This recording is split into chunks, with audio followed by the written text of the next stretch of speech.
नमस्कार, मी राधिका. आज आपण मस्त असे नाचणीचे डोसे कसे बनवायचे ते पाहणार आहोत. तर वेळ न घालवता पटकन रेसिपीला सुरुवात करूयात.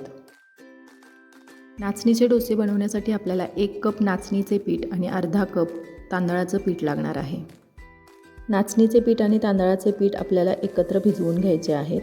थोडं थोडं पाणी घालून, खूप जास्त घट्टही नाही आणि खूप जास्त पातळही नाही, मध्यम कन्सिस्टन्सी ठेवून आपल्याला हे पीठ भिजवून घ्यायचं आहे. पीठ आपण भिजवून घेतलेलं आहे. आता हे आपण 5 ते 6 तास व्यवस्थित भिजवून घ्यायचं आहे. एका बाजूला आपण एका वाटीमध्ये अर्धी वाटी उडीद डाळ आणि अर्धा चमचा मेथीदाणे घेतलेले आहेत. हे व्यवस्थित स्वच्छ धुवून हेही त्याचबरोबर 5 ते 6 तास भिजवून घ्यायचे आहेत. पीठ आणि डाळ रात्रभर भिजवून घेतले तरीही चालतील. जर वेळ नसेल तर 5 ते 6 तास भिजवले तरीही चालेल. पीठ आणि डाळ व्यवस्थित भिजलेले आहेत. तर भिजवलेली डाळ आपण थोडंसं पाणी घेऊन मिक्सरला बारीक करून घ्यायची आहे.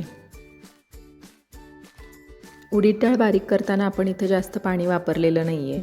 त्यामुळे ज्यावेळेस आपण नाचणीच्या पिठामध्ये उडीद डाळ बारीक केलेली मिक्स करू, त्यावेळेस पाणी घालून आपण कन्सिस्टन्सी ॲडजस्ट करू शकतो. वाटलेली उडीद डाळ नाचणीच्या पिठामध्ये चांगली मिक्स करून घ्यायची आहे.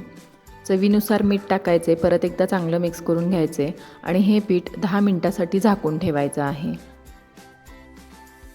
पीठ भिजतंय तोपर्यंत आपण डोशासोबत लागणारी चटणी तयार करून घेऊयात. मी इथं एक मिक्सरचं भांडं घेतलेलं आहे. त्यामध्ये 1 कप ओलं खोबरं घेतलेलं आहे. त्यामध्ये मूठभर कोथिंबीर, 2 चमचे फुटाणा डाळ, 2 ते 3 हिरव्या मिरच्या किंवा आवडीनुसार तुम्ही कमी जास्त करू शकता. चवीनुसार मीठ आणि थोडंसं पाणी घालून हे सगळं आपण मिक्सरला छान बारीक करून घ्यायचं आहे.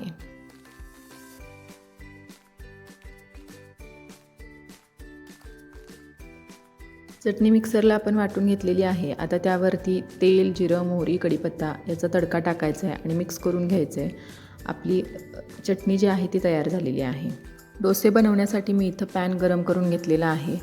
त्याच्यावरती 1 ते 2 थेंब तेल टाकून मी तो टिश्यू पेपरने व्यवस्थित तवा पुसून घेतलेला आहे.